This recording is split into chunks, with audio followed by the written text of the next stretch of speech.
எனதன்பு மேசம் ராசிக்கார நேயர்களுக்கு எனதினிய வணக்கங்க. நம்ம இன்னைக்கு வீடியோ பதிவுக்குள்ள முழுமையா போறதுக்கு முன்னாடி முருகரை மனதார வணங்கிட்டு வீடியோ பதிவுக்குள்ள போகலாங்க. ஓம் முருகா போற்றி, ஓம் முருகா போற்றி, ஓம் முருகா போற்றி. எனக்காக்கும் முருகனே போற்றி. நல்லதே நடக்கும், நல்லது மட்டும்தான் நடக்கும். நம்மளோட மேச ராசிக்காரங்க துணிவு தைரியத்துக்கு பேர் போனவங்க. இவங்க ஒரு முடிவு எடுத்துட்டா அந்த முடிவை அடையிற வரைக்கும் இரவு பகல் உறங்காம உழைச்சுக்கிட்டே இருப்பாங்க.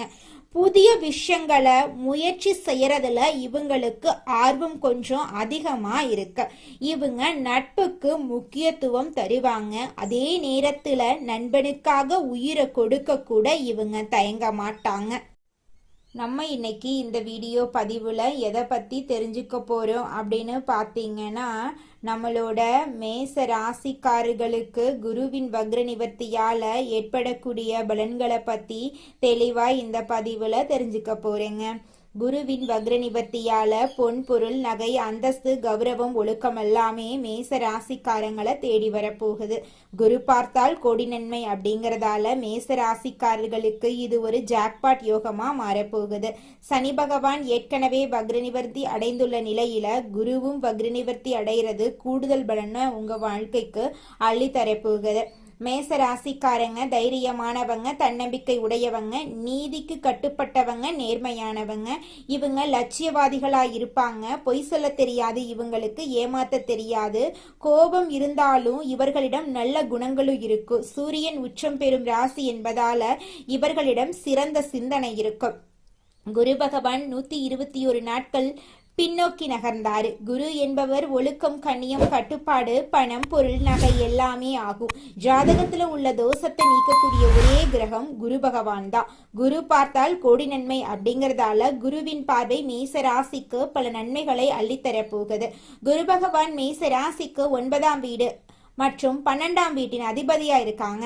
9ஆம் வீட்டுல தர்மகாரியம், ஆன்மீகம், இரக்க குணமெல்லாம் இருக்க. 12ஆம் வீட்டுல வெளிநாடு, வெளியூர், திருமண வாழ்க்கை, தாம்பத்திய உறவு, மருத்துவ செலவு, விரய செலவெல்லாம் இருக்கு.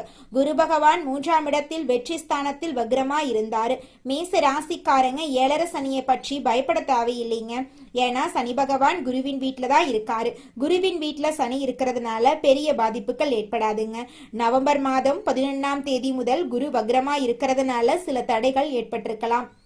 குரு வக்ரமாக இருந்த காலத்துல தந்தை உறவுல பலவீனம், அப்பா சொத்து, அம்மா சொத்து, வீடு, வண்டி, வாகன செலவு, வேலை நிரந்தரமாக இல்லாம இருக்கிறது, வெளிநாடு வெளியூர்ல வேலை கிடைக்காதது, வண்டி வாகன செலவு, நிலம் பூமியில சொத்து பிரச்சனை, வீண் விவாதம், கேஸ், காது, மூக்கு, தொண்டை, சுவாச பிரச்சனை, கால்வலி, ரத்தம் சம்பந்தப்பட்ட தொந்தரவுகள், படிப்புல மந்தமான தன்மை, கடன், பகை, எதிரி, வம்பு வழக்கு, தடை போன்ற பிரச்சனைகள் இருந்திருக்கலாம்.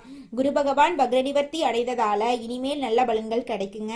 படிப்படியாக பிரச்சனைகள் குறையும். சனி பகவானும் வக்ர நிவர்த்தி அடைந்துள்ளதால கூடுதல் நன்மைகள் உங்களுக்கு கிடைக்கும். திருமண பேச்சுக்கள் நல்ல முடிவுக்கு வரும். திருமணத்துல இருந்த தடைகள் நீங்கும். காதல், குழந்தை பாக்கியம் சிறப்பாக இருக்கும். வழக்குகள்ல வெற்றி கிடைக்குங்க. வேலை, தொழில், உத்தியோகத்துல பதவி உயர்வு கிடைக்கும். வெளிநாட்டுல இருக்கிறவங்களுக்கு நல்ல யோகம் உண்டாகும். விசா பிரச்சனைகளா இருந்துச்சுன்னா எல்லாம் சரியாயிருங்க. மருத்துவம், share marketing, ITI field, bank போன்ற துறைகளில் வேலை பார்க்குறவங்களுக்கு சிறப்பான பலன்கள் கிடைக்க போகுதுங்க. உடல் ஆரோக்கியம் மேம்பட போகுதுங்க. குருவின் வீட்டில் சனி இருக்கிறதுனால 7.5 சனியால உங்களுக்கு எந்த பாதிப்புமே ஏற்படாதுங்க. குரு 11ஆம் இடத்தை பார்க்கறதுனால தொழில அபார வெற்றி கிடைக்குங்க.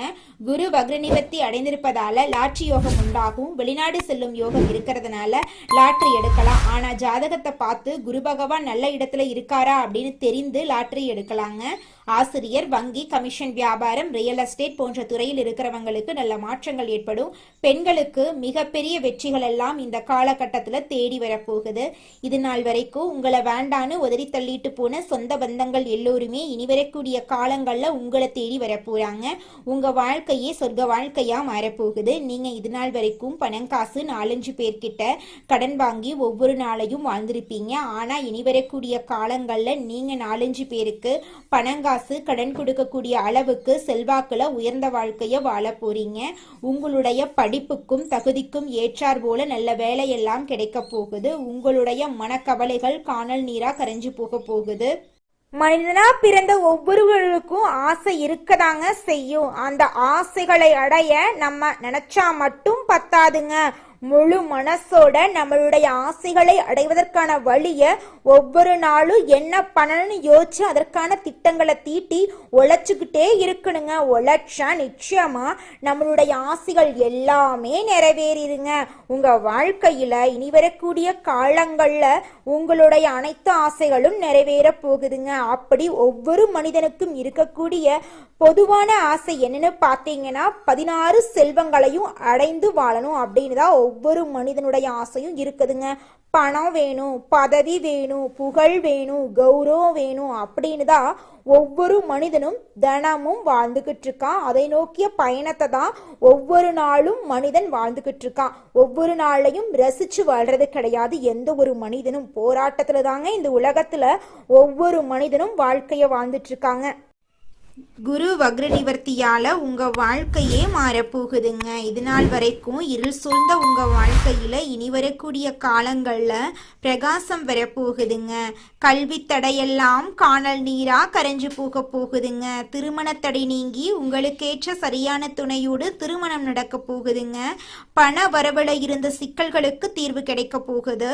உங்களுக்கு கிடைக்க வேண்டிய அனைத்து பலன்களும் அடுக்கடுக்காக கிடைக்க போகுதுங்க. வேலை வாய்ப்பு இல்லாதவர்களுக்கு உங்களுடைய தகுதிக்கு ஏற்றார் போல வேலை வாய்ப்பு கிடைக்க போகுது. உங்களுடைய ஆன்மீக எண்ணங்கள் அதிகரிக்க போகுதுங்க. வியாழக்கிழமை குருவுக்கு சிறப்பு நாளுங்க. அந்த நாள்ல குரு பகவான மனதார வேண்டிக்கோங்க. உங்க வாழ்க்கையில இருக்கக்கூடிய அனைத்து பிரச்சனைகளும் காணல் நீரா கரைஞ்சு போயிருங்க. உங்களுடைய எண்ணம் போல உங்க வாழ்க்கையில நல்லது மட்டும்தாங்க நடக்கும். குலதெய்வம் எங்கேயோ இருக்குது, என்னமோ இருக்குது அப்படிலாம் நீங்க நினைக்க வேண்டாங்க. நீங்க எங்கிருந்தாலும் ஒரு தீபம் ஏற்றி வச்சு அந்த தீப ஒளியில தெய்வங்கள் இருக்கிறாங்க அப்படின்னு நினைச்சு வழிபாடு செய்யுங்க. குலதெய்வமே தெரியாவிட்டாலும் வீட்டில் தீபம் ஏற்றி வச்சு ஏதாவது ஒரு நல்ல நாள்ல குலதெய்வத்தை நினைச்சு வழிபாடு செய்யுங்க. குலதெய்வ வழிபாடு குலம் காக்குங்க, குலம் தலைக்கும். முதல்ல குலதெய்வம், அப்புறம் இஷ்டப்பட்ட தெய்வம், அப்புறம் உங்களுக்கு விருப்பப்பட்ட தெய்வங்க. எந்த கோயிலுக்கு போனாலும் என்ன பண்ணாலும் ஏற்றமில்லை அப்படின்னு நீங்க சொல்லுவீங்க. தினமும் எந்திரிச்ச உடனே சூரிய பகவான நமஸ்காரம் பண்ணுங்க. அவங்களுடைய அனுகிரகம் இருந்தா போதும். மற்ற கிரகங்கள் எல்லாம் சாதகமா இல்லைனா கூட பரவாயில்ல, அந்த சூரியனுடைய பிரகாசம் உங்க வாழ்க்கையவே பிரகாசமா மாத்திருங்க. அந்த வெளிச்சம் உங்களை வந்து சேருங்க. உங்க வாழ்க்கையில் இருக்கக்கூடிய கண்ணீரெல்லாம் கரைஞ்சு போயிருங்க. நம்ம இன்னைக்கு இந்த வீடியோ பதிவுல எதை பத்தி தெரிஞ்சுக்க போறோம் அப்படின்னு பாத்தீங்கன்னா, நம்மளோட மேச ராசியில் இருக்கக்கூடிய ஒவ்வொரு நட்சத்திரக்காரர்களுக்கும் குரு பகவானின் வக்ர நிவர்த்தியால என்னென்ன பலன்கள் ஏற்பட போகுது அப்படிங்கிறத பத்தி தாங்க விரிவா இந்த பதிவுல நம்ம தெரிஞ்சுக்க போறோம். நம்மளுடைய மேச ராசியில் இருக்கக்கூடிய முதலாவது நட்சத்திரம் அஸ்வினி நட்சத்திரம். அஸ்வினி நட்சத்திரத்தில் பிறந்தவங்க தைரியம், தன்னம்பிக்கை, நீதி, நேர்மை, ஒழுக்கம் உள்ளவர்களா இருப்பாங்க. குரு பகவான் மீன ராசியில் உச்சத்துல இருக்கிறதுனால இது நாள் வரைக்கும் திருமணம் ஆகாதவர்களுக்கு இந்த காலகட்டத்துல உங்களுக்கேற்ற சரியான வாழ்க்கை துணையோடு திருமணம் நடக்கும். படிச்சு முடிச்சுட்டு வேலை கிடைக்கல, நான் தேடாத வேலை இல்லை, இது நாள் வரைக்கும் என்னுடைய படிப்புக்கும் தகுதிக்கும் ஏற்ற மாதிரி நல்ல வேலையே கிடைக்கல அப்படின்னு கவலைப்பட்டு இருக்கிறவங்களுக்கு இந்த காலகட்டத்துல நிச்சயமா வேலை வாய்ப்புகள் கிடைக்குங்க. அடுத்ததாக நம்முடைய மேச ராசியில் இருக்கக்கூடிய நட்சத்திரம் பரணி நட்சத்திரம். உங்களுக்கு எப்படி இருக்குன்னு பார்க்கலாங்க. இந்த மாதம் பரணி நட்சத்திரத்தில் பிறந்தவங்க நாகரிகமானவங்க, ஒழுக்கமானவங்க, திறமையானவங்க, அறிவானவங்க. இவங்க ஆசைப்பட்ட விஷயத்த அடைவாங்க. விரய செலவுகள் எல்லாம் இந்த காலகட்டத்துல குறைய போகுது. வெளிநாட்டு யோகம் இவங்கள தேடி வரப்போகுது. இவங்க தனியார் துறையில வேலை செஞ்சாலும் சரி, அரசு துறையில வேலை செஞ்சாலும் சரி, இவங்களுடைய தகுதிக்கும் திறமைக்கும் ஏற்றார் போல பதவி உயர்வு, சம்பள உயர்வெல்லாம் இவங்களுக்கு கிடைக்க போகுதுங்க. இவங்க குடும்பத்துல இது நாள் வரைக்கும் இருந்த அனைத்து பிரச்சனைகளுக்கும் தீர்வு கிடைக்க போகுது. இவங்களுடைய ஆசைகள், கனவுகள் எல்லாமே நிறைவேற போகுது. இவங்களுடைய வாழ்க்கையே சொர்க்க வாழ்க்கையாக மாறப்போகுதுங்க. அடுத்ததாக நம்முடைய மேச ராசியில் இருக்கக்கூடிய நட்சத்திரம் கார்த்திகை. உங்களுக்கு இந்த மாதம் அமோகமா இருக்க போகுதுங்க. கார்த்திகை நட்சத்திரத்தில் பிறந்தவங்க நீதி, நேர்மை, கண்ணியம், கட்டுப்பாடு, ஒழுக்கம் உள்ளவர்களா இருப்பாங்க. இவங்களுக்கு அரசாங்க வேலையில நல்ல யோகம் கிடைக்கும், தலைமை பதவி கிடைக்கும், வெளிநாடு செல்லக்கூடிய வாய்ப்பு இவங்களை தேடி வருங்க. இவங்க குடும்பத்துல இது நாள் வரைக்கும் இருந்த அனைத்து பிரச்சனைகளுக்கும் படிப்படியா தீர்வு கிடைக்க போகுது. திருமணம் ஆகாதவர்களுக்கு திருமண தடை நீங்கி திருமணம் நடக்க போகுது. குழந்தை பாக்கியம் இல்லாதவர்களுக்கு குழந்தை பாக்கியம் கிடைக்க போகுது. பூர்வீக சொத்து ரீதியாக இருந்த அனைத்து பிரச்சனைகளுக்கும் தீர்வு கிடைக்க போகுது. உங்களுக்கு வரவேண்டிய பூர்வீக சொத்து உங்க கையில வந்து சேர போகுதுங்க. உங்களுடைய உடல்நிலை ஆரோக்கியமா இருக்க போகுதுங்க. உங்களுடைய மனக்கவலைகள் காணல் நீரா கரைஞ்சு போக போகுதுங்க. உங்க வாழ்க்கையில மேலும் நல்லதெல்லாம் நடக்க நீங்க செய்யக்கூடிய பரிகாரம் என்னன்னு பார்த்தீங்கன்னா, உங்க வீட்டுக்கு பக்கத்துல இருக்கக்கூடிய கண்ணு தெரியாத குழந்தைங்களுக்கு உங்களால முடிஞ்ச உதவிகளை செஞ்சுக்கிட்டு வாங்க. உதவி செய்யணும் அப்படிங்கிறதுக்காக நீங்க லட்சக்கணக்கில் செலவு பண்ணணும் அப்படிங்கிற அவசியம் கிடையாது. உங்களால முடிஞ்ச அளவுக்கு ஒரு பேனா வாங்கித்தாங்க, ஒரு பென்சில் வாங்கித்தாங்க. இந்த உதவியை செய்யறதன் மூலமா உங்க வாழ்க்கையில நீங்க செஞ்ச பாவங்கள் எல்லாம் குறைய போகுது. உங்களுடைய வாழ்க்கையே சொர்க்க வாழ்க்கையா மாறிடுங்க. நல்லதே நடக்கும், நல்லது மட்டும்தான் நடக்கும். நன்றி, வணக்கம்.